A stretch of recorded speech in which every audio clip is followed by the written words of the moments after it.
Is it normal to feel like everyone secretly dislikes you, being your friend only out of pity or kindness? If so, how did you overcome this? Hi. I feel you. Here's how I began to help myself. Counseling. There is pure magic in moving your anxious thoughts into spoken word. Once I heard myself speak these anxieties, they became kind of silly. There is also magic in being able to bounce my anxious thoughts off of someone who is trained not to react to them. They are listening for the meaning and motivation behind your thoughts. Basically, it's like a doctor listening to your list of symptoms and determining what may be causing them. I can remember being afraid of going to counseling because they might think I was stupid or crazy. It would be embarrassing.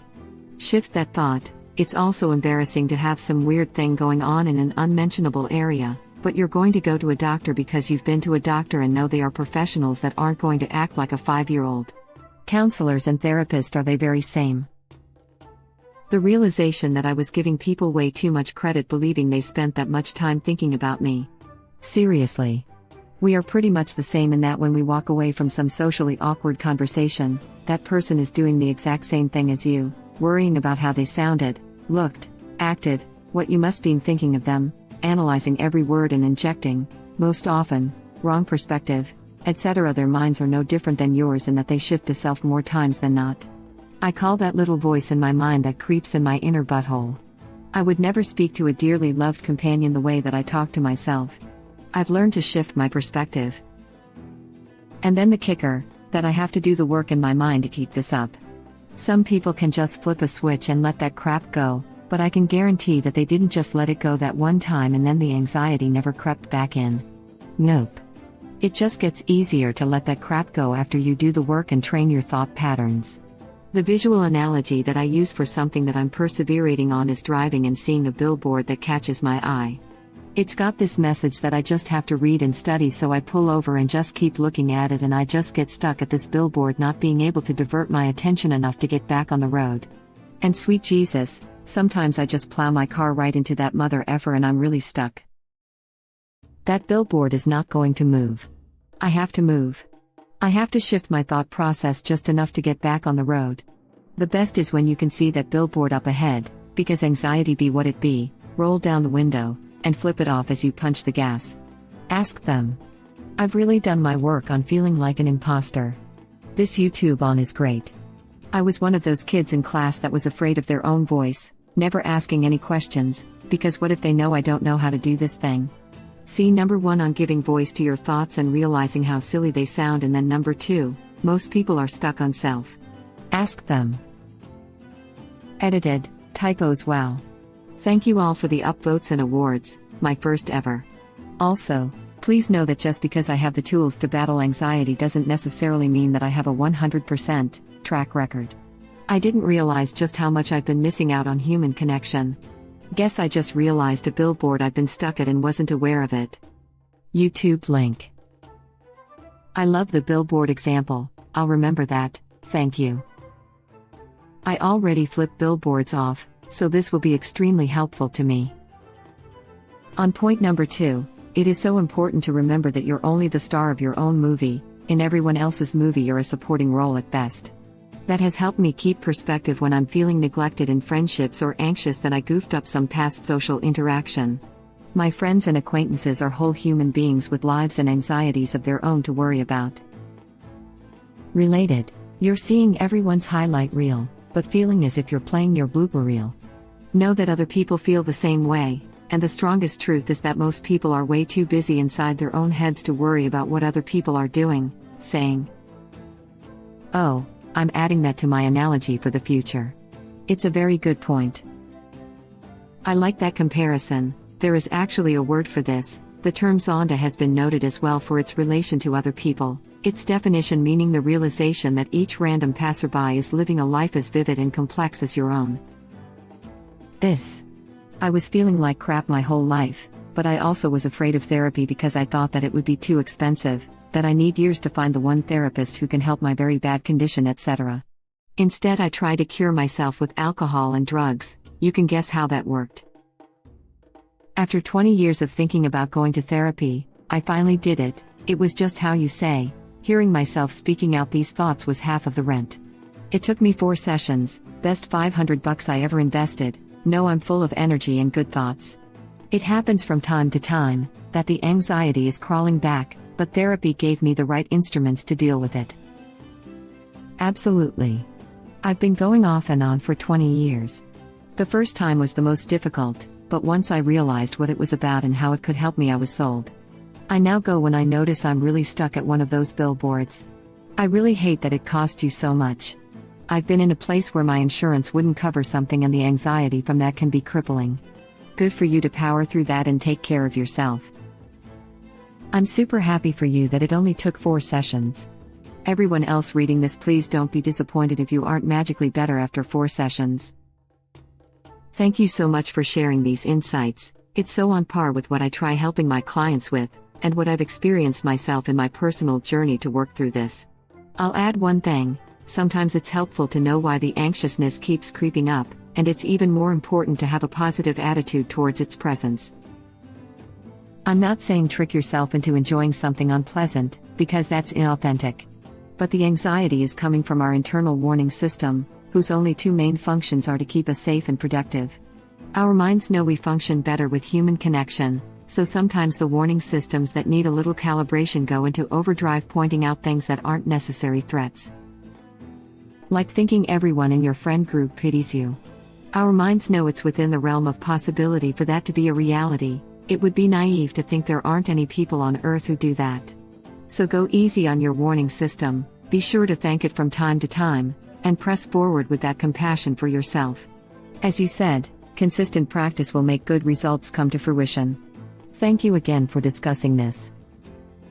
I seriously needed to read this.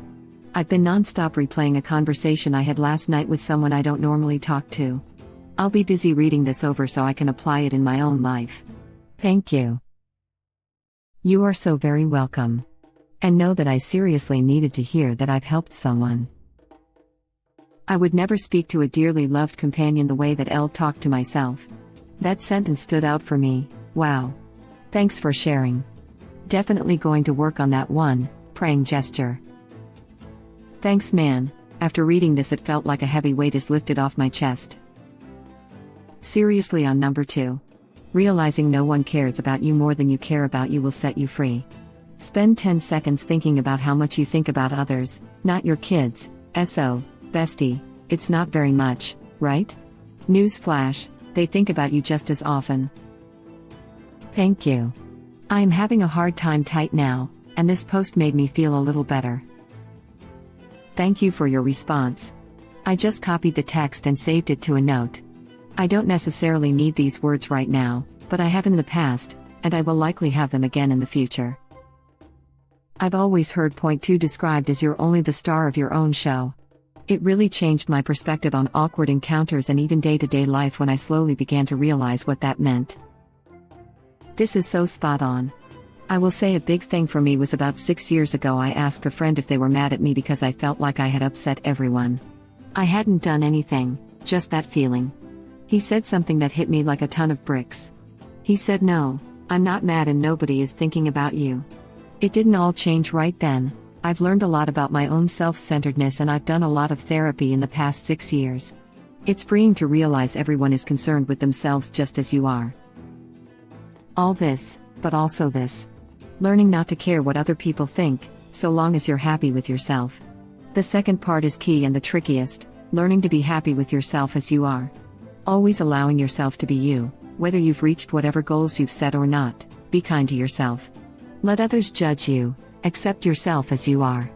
Work towards your goals no matter how big or small at a pace that feels good to you.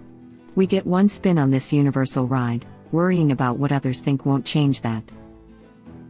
I'm constantly needing to remind myself this, managing my anxiety is a daily routine.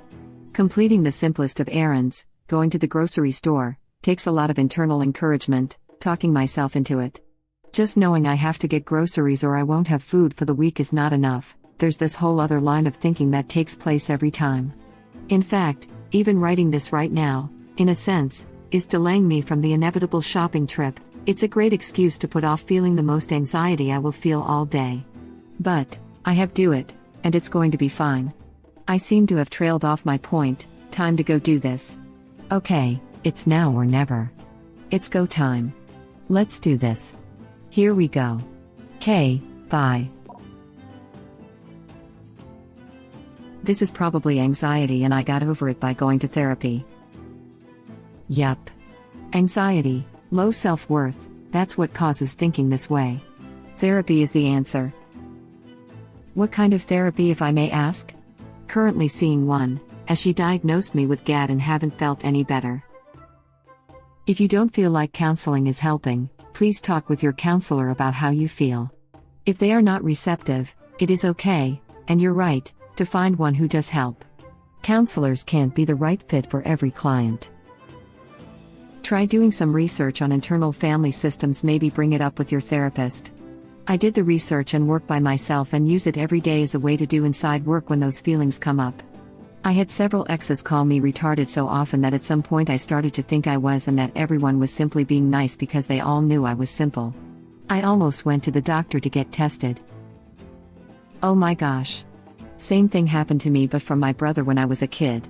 I was clumsy, shy and awkward, and whenever I messed up a sentence or couldn't explain myself, he'd call me a retard and he and my mom would laugh. I had myself convinced that I had a very high functioning level of Asperger's and that my mom had decided to not tell me because I might never need to find out. Damn, did that set me back socially and in my self-confidence? Thanks for the tip, I'm definitely going to look into that. Sorry you had to deal with buttholes. It takes time. Keep in mind that the diagnosis is only the first step in that process. Ask her what therapy options are available. I think most people feel like that at times when they are young. Nearly everyone feels insecure a lot of the time until they grow older and sort of grow into themselves. If you feel like that occasionally, it's probably not a big deal, but feeling like that all the time does sound like therapy is needed.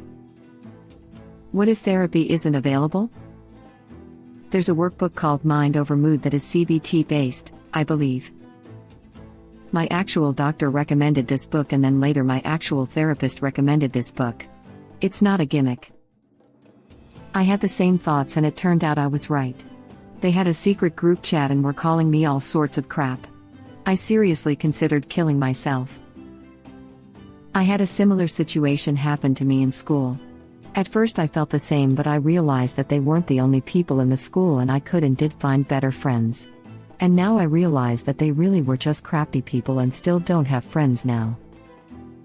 There's a good point here. Sometimes those thoughts aren't anxiety, and it's your emotional intelligence telling you what it needs to. Of course, sometimes it is anxiety.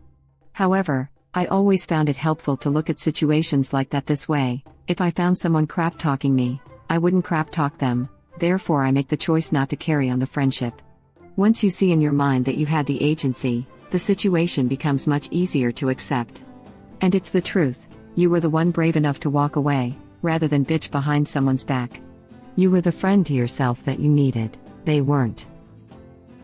Damn, I'm glad you didn't. I hope you're okay and F 'em. It doesn't worth to finish your life because of people who don't care. It is better to focus on finding yours. I'm sorry that you faced with such a miserable company. Wish you to meet the proper people in your life who will always support you. I wish I could fight them for you. F those bitches. My friends did the same, luckily I found some new ones, hope you do too. I went through the same thing. My ex's friend group, the only people I knew for the first 2 years of college, all had a group chat where they texted each other terrible crap about me and photoshopped pictures of my face to make me look horrible. They said I was inbred. My ex knew about it and still hung out with them every day. It's been 2 years and it still hurts. But that doesn't mean that I'm not doing a million times better.